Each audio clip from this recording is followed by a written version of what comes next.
And welcome into another sexy episode of Fans of the Weast with your hosts, Durf and Dylan. We didn't plan any of that, so we don't do anything planned here. We just kind of just happens. Things just happen. You know, you hit the play button and then Yeah. they shake out how they may. That's about all you can hope for here, folks. This is the second episode of this. Yeah. It's kind of weird, like counting. We used to be like, yeah, welcome to season 4, episode 39, total episode 6,300. No, now it's like, yeah, this is 2. This is 2. It's a different feel when you say it like that. Right? Boy, oh boy. But you know, I'm glad to be here. I'm glad to be doing Fans of the Weast. I'm glad to be doing Durf and Dylan. Yeah, buddy. I'm so happy. Such a happy boy. God, it's so weird sometimes. That's okay, though. Hey, the unofficial sponsor of this episode is going to be mashed potatoes. Mashed potatoes, you can have them, really smooth and creamy. You can leave them nice and chunky. Take the skin off. Leave the skin on. Add a little bit of chives in there. Salt, pepper, butter. What else would you rather have? There's gravy. Oh my God. Is that like the second unofficial guess? It's like half or unofficial sponsor is gravy. Just gravy. Do they go together? Like it's kind of like the 1-2 combo there. Like you can't have mashed potatoes without gravy. Yeah. All right, so we have 2 unofficial sponsors of this episode. Mashed potatoes and its sidekick gravy. Oh, so good. Mm-hmm. Oh, now I'm hungry. Actually, not really. Whew, my mouth is watering a little bit, but that's okay. Mm-hmm. So we're going to talk a little bit about the Bills and Seahawks, per usual, since that is the basis of this podcast. Fans of the Weast, the West and the East, the Seahawks and the Bills. You get it now? It's funny. Laugh it up, folks.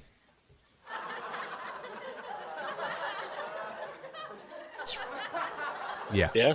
They're loving it. They're loving it. They think it's the greatest thing on the planet. We obviously did a lot of roster cuts over the past, like 24 hours-ish, 48 hours. What's today? We're recording this on Wednesday, 8/31, so it's been a busy week for football. It has. Very busy week for football. And not only the Bills and Seahawks, obviously. Every team has been doing a lot. And I think one of the teams, honorable mention here, we're going to talk about the Bills and Seahawks, obviously, but honorable mention here, the Philadelphia Eagles. Yeah. They might not have the roster to win a Super Bowl, but they are trying to make one. These guys are wheeling, dealing, and just doing everything they can to put every single piece they need on this team. Man, they somehow turned the trade of J.J. Arcega-Whiteside to the Seahawks, and they got Ugo Amadi out of it. They ended up turning him into draft picks and the safety from New Orleans, Chauncey. Oh, yeah. Chauncey Gardner-Johnson. Yeah. They turned a guy that the Seahawks were just going to cut anyways, and they ended up getting basically a starting safety out of it. Yeah. I mean, that's just... And what did the Seahawks do? We got Arcega-Whiteside. He kind of sucks, so we cut him, and then we'll bring him back for the practice squad, I guess. Howie Roseman is out there wheeling and dealing in Philly. Shout out to the Eagles right now. Oh, yeah, for sure. Yeah, they've done a lot, so good for them. I don't know what you want to do. If we want to start out the show, maybe like a coin flip about what team we do first. We could do that, yeah. Let's do that. Let's get the old Google coin flip going. All right. What do you think the Bills should be? Heads or tails? Tails. Well, wow, I just realized the irony of this, of doing it this way. Maybe we should find a different way to do this. It's okay. For this week, we'll do a coin flip. We'll find something else moving forward. Okay. All right, so what did you want? I said tails. Okay, tails never fails for the Bills segment first. It is, in fact, Tails, sir. Oh. I would share my screen, but I don't feel like it. So it is, in fact, Tails. So we shall be discussing the Buffalo Bills, The who, Buffalo Bills. shout out to the other Buffalo team, the Sabres, bringing back the red goat head uniforms for this season. Red and black for, I don't know if it's for the entire season or if it's just for...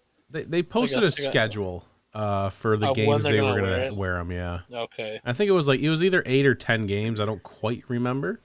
So like a tenth of the schedule. That's pretty impressed. That's still pretty good. I'm trying to pull them up. I think they're an 82 game season.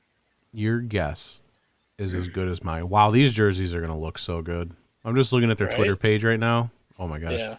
1, 2, 3, 4, 5, 6. So 12 games this season. They'll be wearing the old goat head black and red. I like it. So good. So, yeah, they're about that. 10, so 15% of the games this year will be in that classic red and black. Did you just do percentile math in your head? Yes, I did. God damn it, Dirk. Sorry, I'm just good at things. He's good. He's good at a lot of things, folks. That's why he's on this. I don't know what I bring to the table quite yet. I haven't figured it out, but Durf brings a whole lot to the table. So let's talk about the Buffalo Bills. Let's start with who they kept. What does their 53-man roster look like? I feel like it's not going to be too shocking, but it's always good to know. Yeah, so 53-man roster I think looks great. Pull it up here just to make sure that I hit. Obviously Josh Allen made the roster. Not a surprise. That was the most overused joke on Twitter yesterday. Every other tweet was some reporter going, breaking news, Justin Herbert makes the roster. Breaking news, Tom Brady makes the breaking. Right. Okay. You see it once or twice. It's like, oh, there you go. Mm-hmm. Okay, let's move on. Right. Without interrupting, yeah, there's your quarterback. Shockingly, Josh Allen. So Case Keenum got the backup spot for the quarterback position. Not surprised, seeing how technically he was traded for. So they do technically have draft capital, as for getting him or give up draft capital. So I'm sure Brandon Beane's like, you're worth at least being a backup now. We're not going to be like, nah, never mind. We'll catch you later. Let's see. Wide receivers were a little interesting.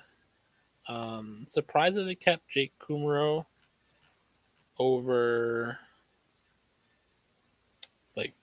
Isaiah Hodgins. That was one thing that Bill's Twitter did not like. Right. They released him in favor of Kumro, and Bill's Twitter collectively lost their minds. So, I think here.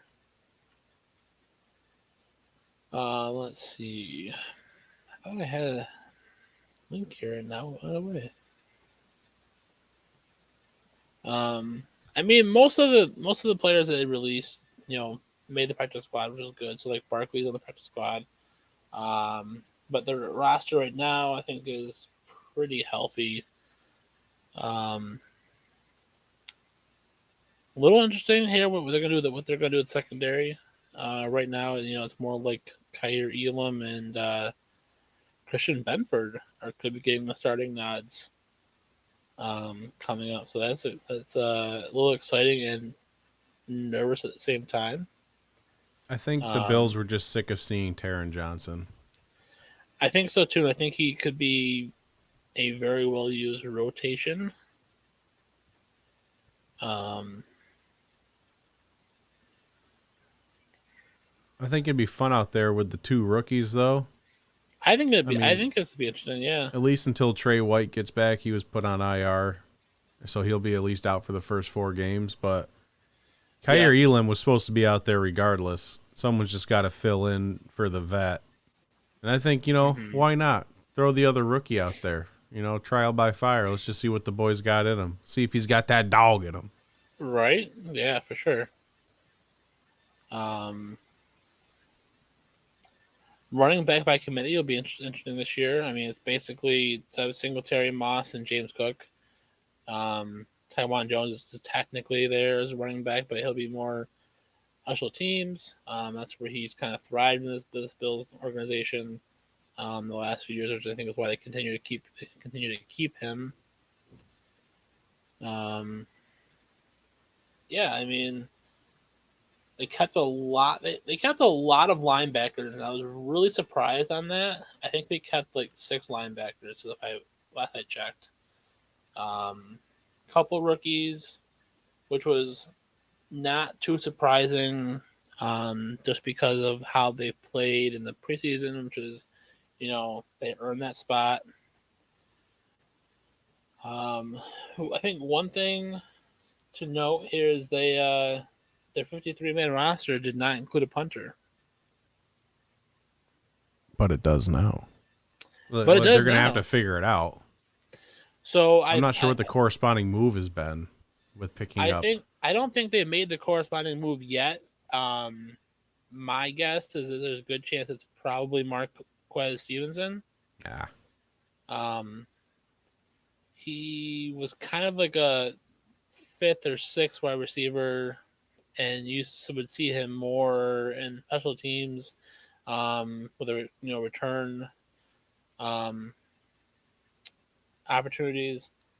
But I think you're going to see still Isaiah McKenzie there, even though even though McKenzie's going to be in the slot a lot more often. I think they're still going to want to use him out there on special teams. Just try to get that most value for get the bang for the buck there.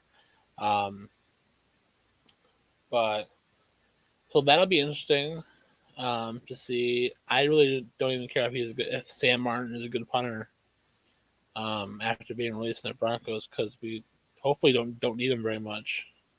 I Can think he they hold just the strictly football? released him because of money. So it's not like he's Probably. lost his touch. He's Right. he's been a long time punter, a lot of experience. So you go to the Mm-hmm. complete opposite direction of having a rookie to having like a 14-year vet. I don't know how many years. It's been a long time he's been there. Oh, I'm sure he's been there a long time. Yeah. So that's kind of exciting at least to Yeah. have a vet enter the building. It's not like you're bringing in someone kind of shaky, could mess Right. things up with this potential Super Bowl run. Mm-hmm. You filled the gap left by a drama-filled player, and the Mm-hmm. Bills are ready to move forward, which is good to see. Yeah. Yeah. They did the right thing. I was a little surprised to see Marquez Stevenson on here Mm-hmm. and not like on the practice squad or something like that. So I kind of agree with you. If they're going to make room, it would probably be that guy. Having one, two, Right. three, four, five, six, 7 wide receivers on the roster, that's it's one more than you would normally see on most teams, unless that's where your special teams players coming from, like you said. So Right. I do like the wider the running back room, like you said. Zach Mm-hmm. Moss and Devin and James Cook should be interesting. But if you're looking towards this Right. team for fantasy value at the running back position, I Don't. suggest you look elsewhere. I mean, I am in our fantasy league Well, with because them you're kind of with obligated to. Singletary, but I feel like I think there's still there's good numbers that I think are going to come out of Singletary this year. Mhm. But if you're looking to like, oh, I'm going to handcuff, Singletary's backup, don't. Just don't. You Just don't even know don't. who the backup's going to be. Because it could be Right. Zach Moss for a little while, but if James Cook is really coming in and taking snaps away, I mean, it's going to be so hard to figure out who the real RB2 is. I mean, there's been a lot of rumors that like there's trade rumors that the Bills might look to move Zach Moss. Now, Brandon Bean has said that's absolutely completely false, but you never know. Like we still have like 6, 7 weeks until the trade deadline. Yeah, we got anything can happen. You get the So right phone call. Yeah. right, Injuries happen for other yep, teams. They offer a little bit more than they normally would. right. And So, I actually think on the unless the depth chart has changed, I'm pretty sure James Cook is currently running RB2 ooh, with Moss at RB3. I'm kind of curious. Let's Last I confirm this, checked, at least I with the think Bills. our I think one of the Bills reporters, Sal Capaccio. Wow, he is listed as the second Yeah. string. Wow. So that's interesting. So I think that's the way they're gonna. I think that's the way that it'll play out. So really, Zach Moss could be healthy scratch Wow. That's come week interesting. one. So Yeah. I think that it definitely is interesting. He's already been I a think, healthy scratch a few times for, last season that happened a lot to him. yeah.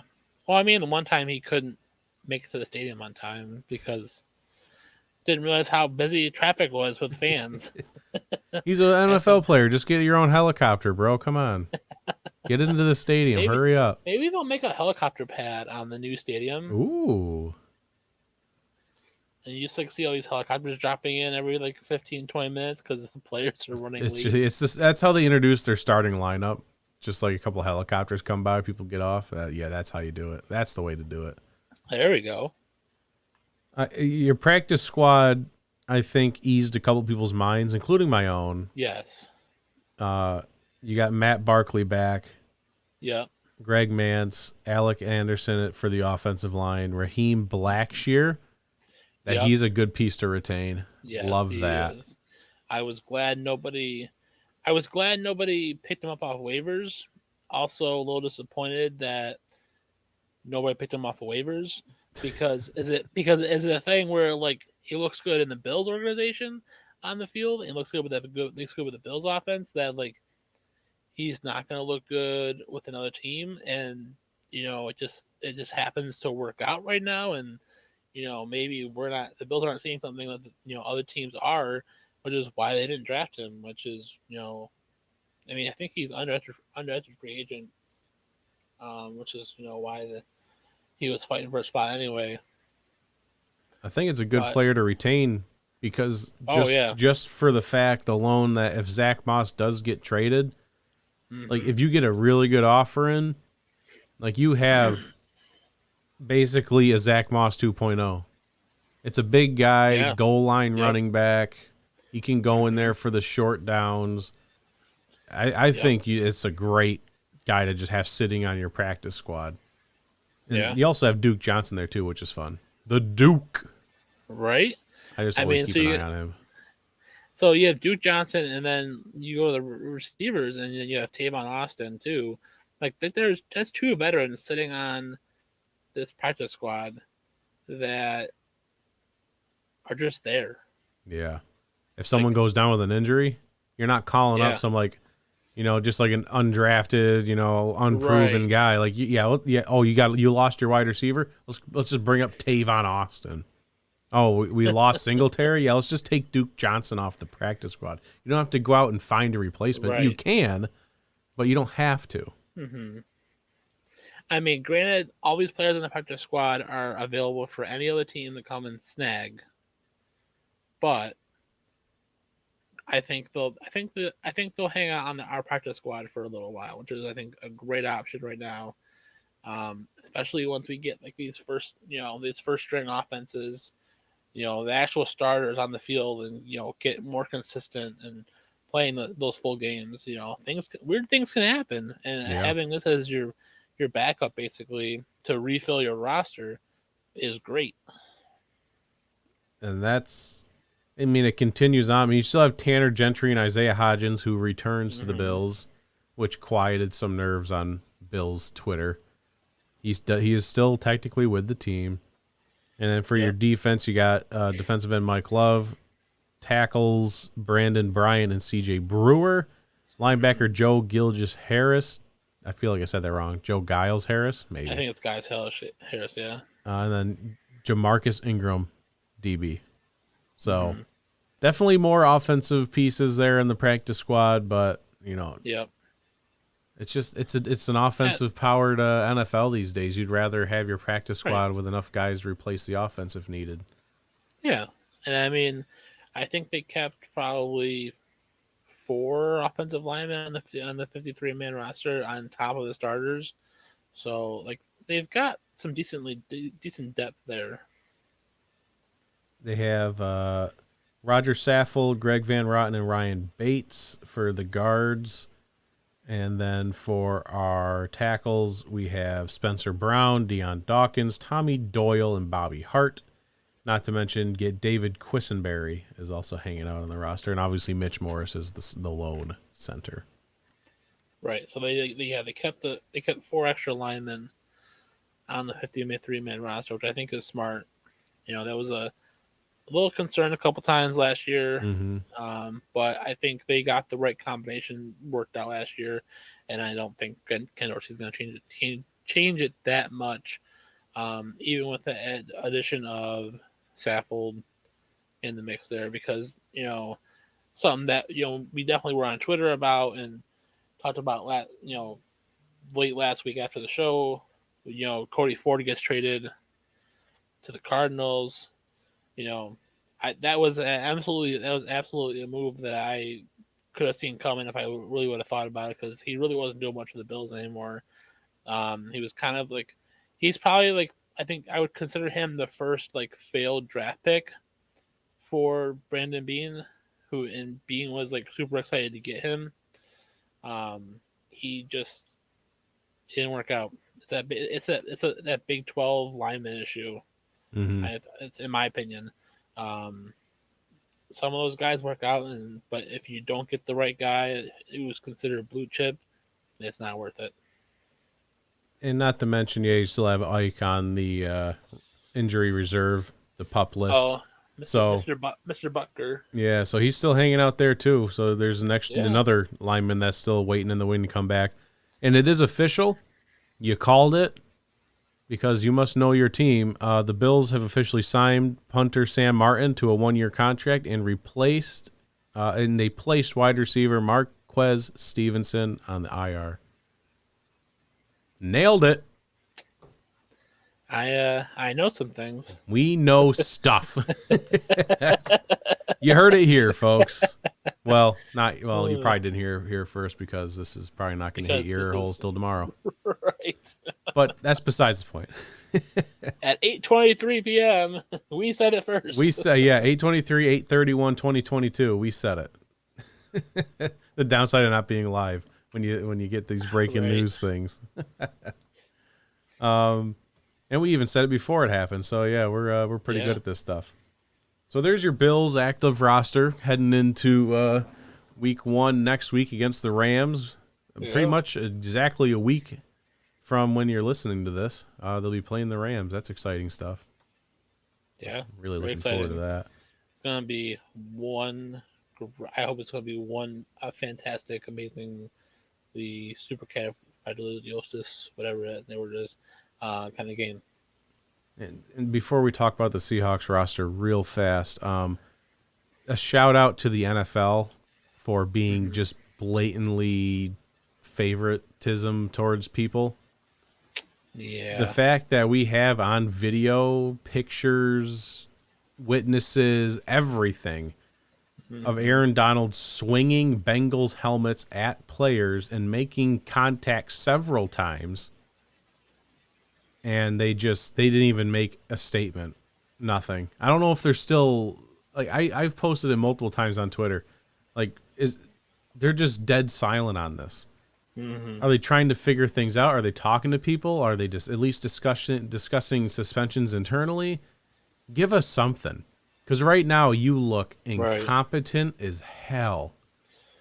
And like it was a joint practice. Like if it was just a Rams practice, and he started doing that, like then that's I think I see that as that's falling on the team to deal with that. I could partially agree with that. Yeah.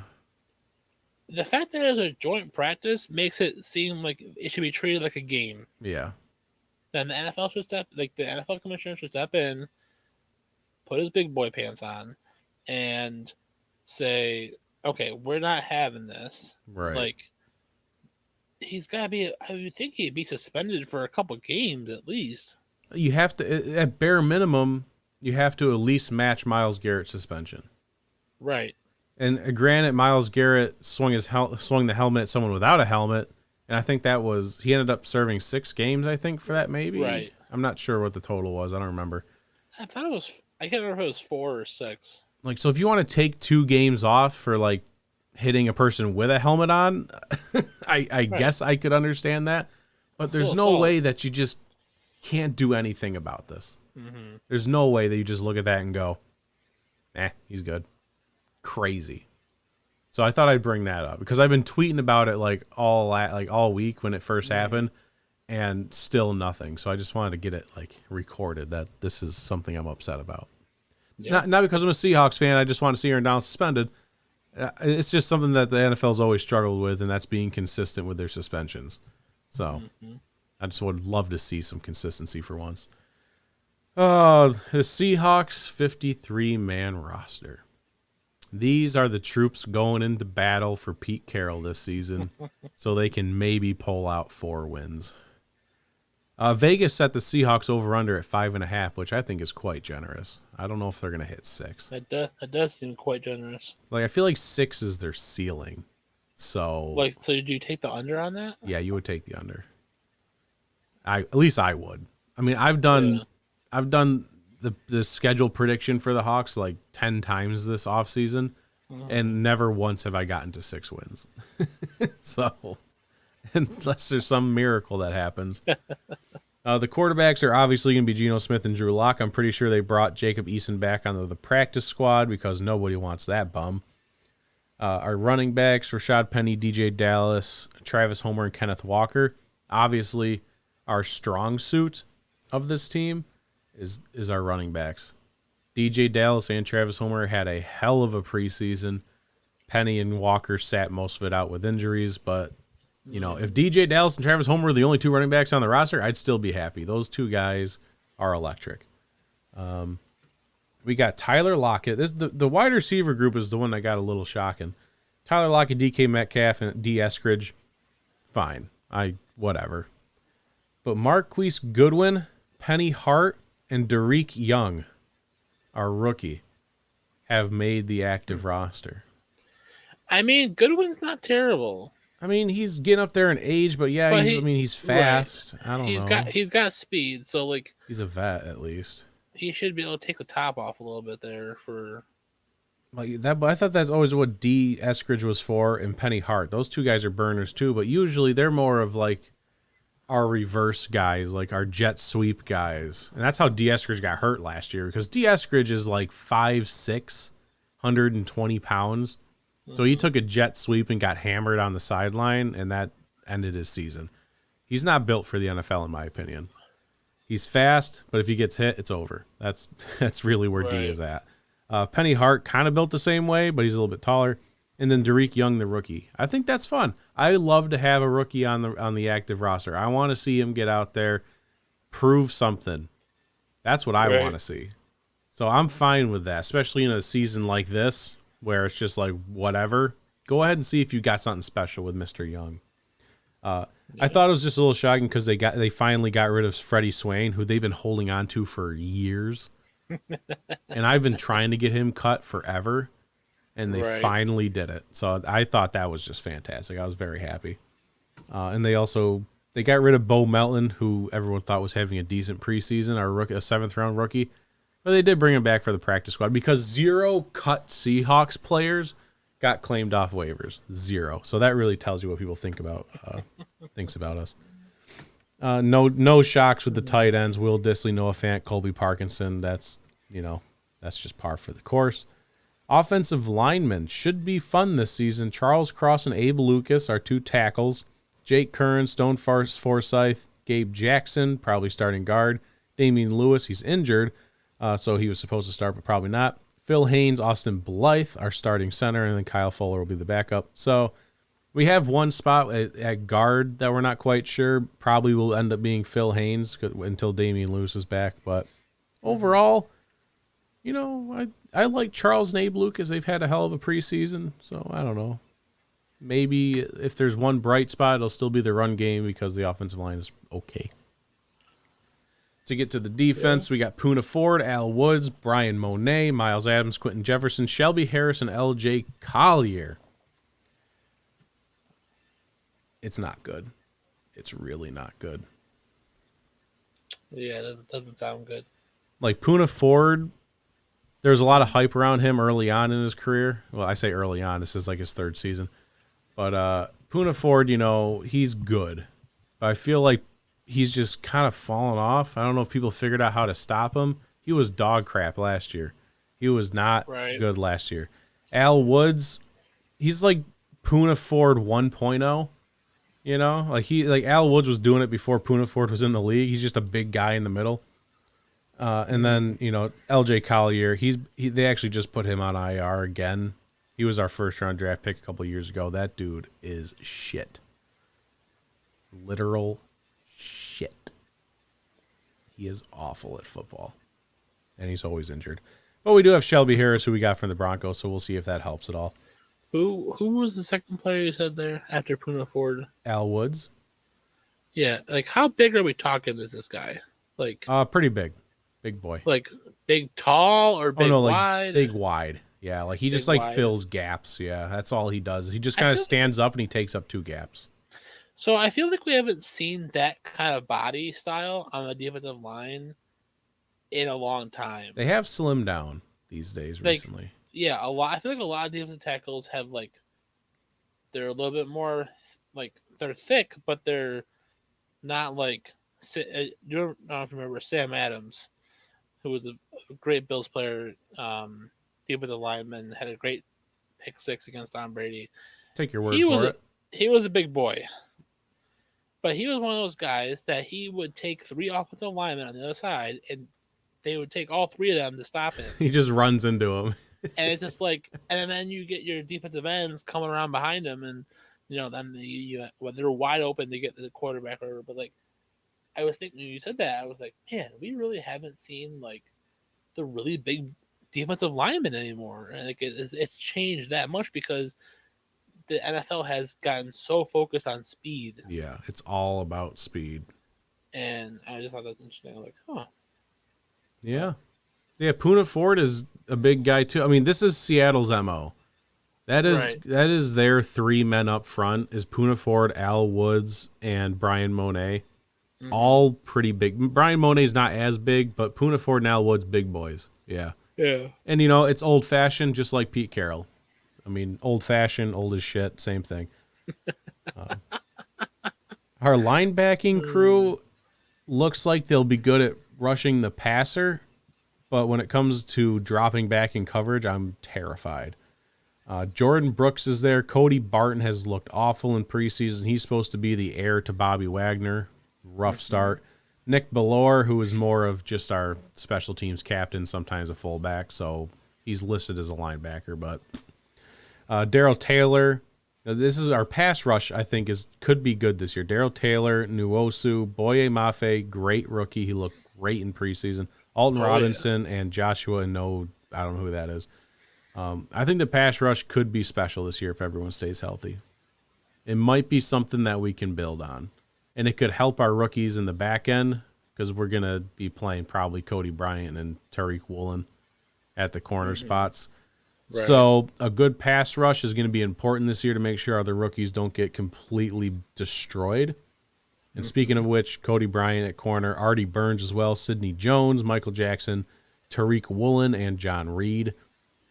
I saw some people saying Cody Bryant might be starting at nickel and not like an outside corner. That might be more of a Artie Burns or Sidney Jones competition who will be playing across from Tariq Woolen.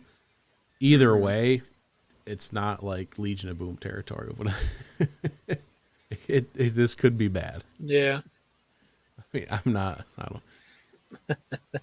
It's hard to be optimistic in a lot of these places. I'm just I look at some of these guys and go, yes, maybe next year. Like this could be a foundation player to head into the next year, 2, 3 that takes during this rebuild. Mm-hmm. And then we finally get to our veterans at the safety position, Quandre Diggs and Jamal Adams. And then they have Josh Jones, Ryan Neal, and then Joey Blunt. Josh Jones, rookie. Quandre Diggs, Jamal Adams, not rookies. Maybe Jamal Adams can teach Josh Jones how to be a Jamal Adams, and then we can let Jamal Adams go because I'm sick of seeing him.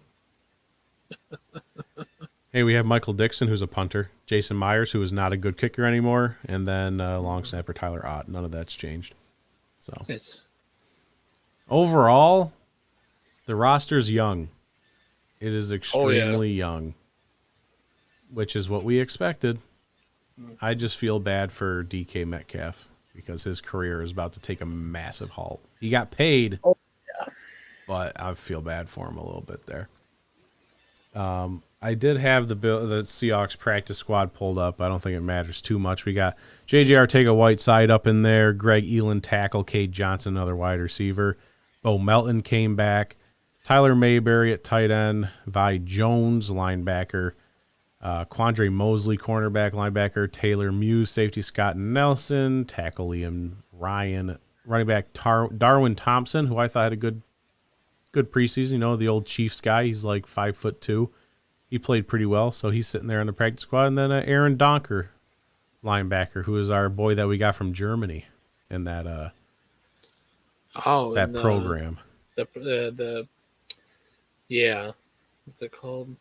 The NFL Players Without Borders. It was like Pathway or something. Yeah, that sounds pretty. Something like that, but yeah, like that's always cool. Yeah. And then, we still have next week to talk about week 1 football. Mm-hmm. So since the Bills play Thursday, I do want to talk about it a little bit, but we'll be recording Wednesday. We'll get the episode posted before the game happens. So don't worry, you can still listen to Fans Louise before the game happens. Super fast. I thought this was the most fun tweet I saw of the day. It said notable free agents as teams start to focus on week 1. Tell me that this list is just full of superstars. Odell Beckham Jr., who's coming off a fresh ACL tear in the Super Bowl, so no one's picking him up for a couple more weeks. Right. Months, I should say. Eric Fisher is still out there. I guess that's a good pickup. Anyone need an offensive line? I don't know. Not surprised he's out there, so. Ndamukong Suh. So if you're looking at anyone that can get suspended by week 4, here's your guy. Wide receiver Will Fuller. I don't know why that's notable. Cole Beasley's still out there. Yeah. He's too busy on his anti-vax campaign to play football. Mm-hmm. Cornerback Joe Hayden. I think that's notable. Okay. That's fair. Yeah. Jason Pierre-Paul. If you're looking for someone with 7 fingers to rush the quarterback, there's your man. Wide receivers Emmanuel Sanders and T.Y. Hilton are both available still. Mm-hmm. So if you're looking for guys that have, a veteran presence, forgot how to play football because of dementia, you got 2 guys right there. Mm-hmm. Chris Harris Jr. still out there for some reason. I don't know how that's possible. So the 2 corners I've listed, at least, pretty notable. Right. Safety Landon Collins. Defensive tackle Sheldon Richardson. I feel like he's just kind of getting up there in age. Like, he was with Seattle for a little while. He's been bouncing around. I feel like he's become too expensive to be worth bringing on. Right. I feel like he still thinks that he's worth like millions of dollars when honestly you're probably you're worth like a vet minimum. Oh, yeah, for sure. And then the last one on this list, notable free agent, wide receiver Antonio Brown. To be fair, he's not wrong. I mean, he is an available free agent. So he's not wrong. I mean, I was waiting for you to drop O.J. Howard on there, but he's not. I don't know if that's notable. I mean, he's probably more notable than Eric Fisher. I'd love to know what other available tight ends are out there. He might be like top of the list. Probably not very many. No. So, I mean, okay. I'll give it to you. Maybe he should be on there. If someone's looking for a tight end, O.J. Howard, probably the first person you're looking towards. Yeah, because I don't think he was claimed today. I know there was a couple of Bills players that were claimed. I don't remember who. Off the from what the Bills, who the Bills released, but Yeah, OJ Howard did not make the Bills, and that's a little surprising. Not, I'm a little surprised they didn't bring him back to practice squad, just to keep him with the organization, but also not surprised at the same time because they played OJ Howard almost the entire game against the Panthers. So they were really trying to get a good look at him, and that's got to be concerning. That's probably why he was the third string tight end in Tampa. Yeah, Ian Rappaport is reporting that OJ Howard is going to the Bengals. Uh, But the way this is worded sounds like it's still kind of like up in the air. he's probably going to visit them, maybe. But Wednesday's waiver claim of tight end Devin Ossie threw a pivotal wrench in the apparent plans. So they might sign OJ Howard, but they're looking at other people. I don't know. I guess they're just kind of still looking. They're window shopping right now, as far as I can tell. So that's based. Those are the rosters so far. Things can still change. We still have another week before we're playing football. Yeah. But just in case people need to listen to this episode right now, because they might be prepping for the Bills-Rams game, give us a little bit of a Bills-Rams preview here, Durf. What are you looking for here? It's Von Miller's return. It's Josh Allen's first time out. It's revenge tour time. Let's go kick some ass. What is going to happen next Thursday? I am looking for a very high-powered offense with this Bills team. I am really looking to see what Josh Allen does, basically based off what he did against the Chiefs, and then he literally did not miss a step in that one drive he had for the preseason, going 3 for 3. That's what I'm looking to see come out of this game very well. Also, that secondary for the Bills, it's going to be interesting to see if Cooper Kupp and Allen Robinson carve up that defense without Tre'Davious White being there.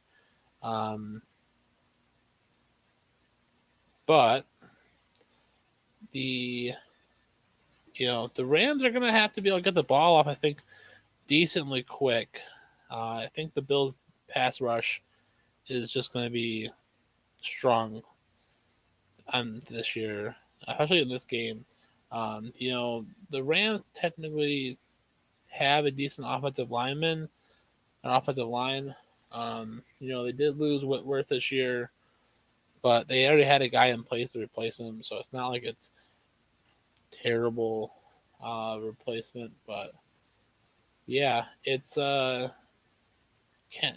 basically, can the Rams defense really stop the Bills offense when they're full starters, and then for the Rams offense, can they keep up with the Bills if this Bills defense starts to have its way? So I think it's going to be a masterpiece of a game. I'm just excited to see it. It's how you want to start a season. Right. Pretty much the Super Bowl favorites going against the Super Bowl champs of last season. You can't have it any other way. Yeah, and then this I think absolutely could have been the Super Bowl last year. It easily could have been without a doubt in my mind. I don't think the Bengals were going to be stopping the Bills if they would have got past the Chiefs there. Yeah. I think that would have been a mollywhopping personally. Maybe that's a little disrespectful to the Bengals. I'm sorry. But the Bills were rolling. Yeah. And to be fair, the Chiefs were rolling too there for a minute in that AFC Championship game, and then they stopped themselves. But that's neither here nor there. Absolutely. To round out this episode, the second episode of Fans of the Weast, I just want to note that Aaron Donald just said it was just practiced. That was his response to his helmet swinging. It was just practice, so it's fine if I scrambled somebody's noggin. It was just practice. Oh boy. What a great guy this Aaron Donald is, huh? We appreciate every single person stopping in and listening to this, whether you're on YouTube, you're on Spotify, Apple Podcasts, Google Podcasts, wherever you listen to your podcast. We are there, and we appreciate you listening to this right now. If you're ever wondering where to find Durf and Dylan, you just go to social media and you go, hey, I want to find at Durf and Dylan. And guess what? You're going to find us. Oh, yeah. That's how we do things. You can actually go to Google as well, and you can type in fans of the Weast, and it'll be the first thing that pops up. Nice. So go ahead and test that theory out, because it worked for me. There you go. So you try it out yourself and let us know if it panned out for you, because I am dying to know. So this has been the second episode of Fans of the Weast. I'm Dylan. I'm Durf. And go Hawks. Go Bills.